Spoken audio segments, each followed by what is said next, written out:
Hello and welcome back. Now that you're here, we can introduce the topic of today's discussion, the Lovecraftian special grade Curse of the Deep.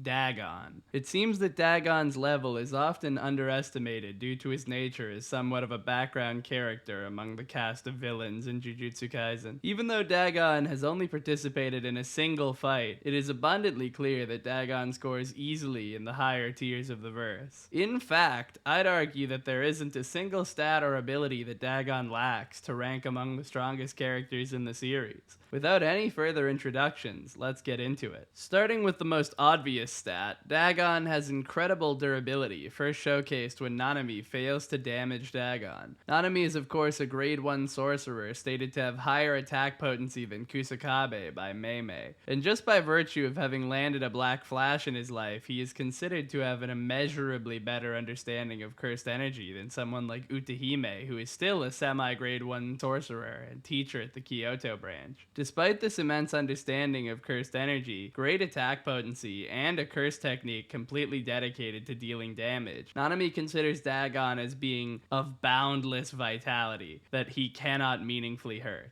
This is significant because Hanami, a special grade curse confirmed by Gege to be more durable than Jogo, directly states that Yuji is strong enough to damage her with basic attacks. It is strongly implied that Nanami has greater attack potency than Sister Exchange Yuji, so this places Dagon at the peak of durability for a cursed spirit. It is important to note that Mahito's ability to maintain the shape of his soul is not an example of durability. Dagon proves to be a more well-rounded character than many might give him credit for, when just moments after evolving from his cursed womb, Dagon is able to do battle with Naobito Zenin, the fastest sorcerer alive except for Gojo, and the head of the biggest sorcery clan of the modern day, that dates back at least to the Edo period 400 years ago. And although this amazing speed is able to give Naobito an edge in their battle, Dagon quickly regains control of the fight through the use of his domain expansion. Just being able to keep up and find an opening to cast domain in a battle against the fastest sorcerer who is being backed up by the extremely talented Maki and the powerhouse Nanami is an impressive feat that places Dagon's battle IQ fairly high. Now Obito is even more impressive than many might have realized when you consider that Gojo doesn't take into account the big three families when he states that Kusakabe is the strongest grade 1 sorcerer, implying that characters like Naobito are even stronger than Kusakabe, who is able to parry Uzumaki, dodge Jogo's meteor at close range, and briefly battle True Form Sukuna alone. Yet even though he was able to activate the esoteric anti-domain technique Falling Blossom Emotion within Dagon's domain, he was still overwhelmed and lost his arm to only 70% of Dagon's sure hit effect, all within less than a minute's time. Even Naobito's speed wasn't enough to make a difference within the domain when Dagon is able to dodge, react, and counterattack against Naobito without any issue. Even after 71 years, Naobito had never fought an opponent that could damage him to this degree, placing Dagon's attack potency and speed extremely high. Dagon has been shown to be able to expand his domain far before he evolved, cementing him as a curse that's uniquely skilled at domain expansion. The interior of Dagon's domain is by far the largest, and he's been shown to be able to keep it open for extended periods of time, which no other character has ever done. Dagon is able to maintain his domain for such a long time that Kenjaku's group used it as their base of operations for the majority of the series leading up to Shibuya.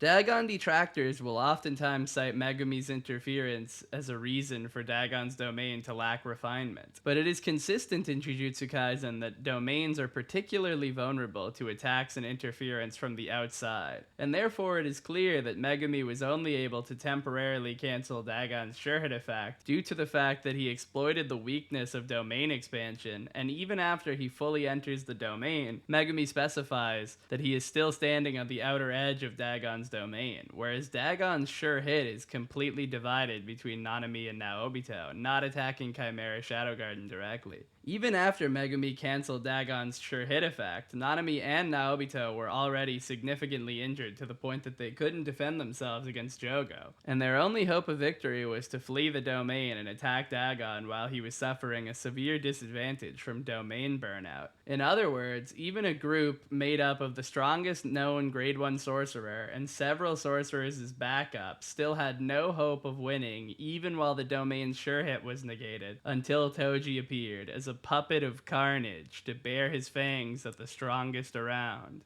Due to the context of the seance technique, it is stated that Toji is acting solely on instinct at the time and just targets whoever is the strongest. Which is interesting because at the time in Shibuya, there were characters like Kenjaku, Jogo, Choso, Uraume, Mahito, and Kusakabe, all within just a few city blocks distance. Yet on instinct, Toji chose to battle Dagon, who he considered the strongest around. This is even more impressive when you consider that Toji's instinct was not only to use the special grade curse tool Playful Cloud against Dagon, but also to specifically modify it for the sake of killing Dagon. This implies that Toji instinctively knew that battling Dagon without Playful Cloud must have been at least moderately threatening. Ultimately, in order to finally exercise Dagon, it required a bloodlusted Toji wielding a special grade tool that scales with its wielder that was specifically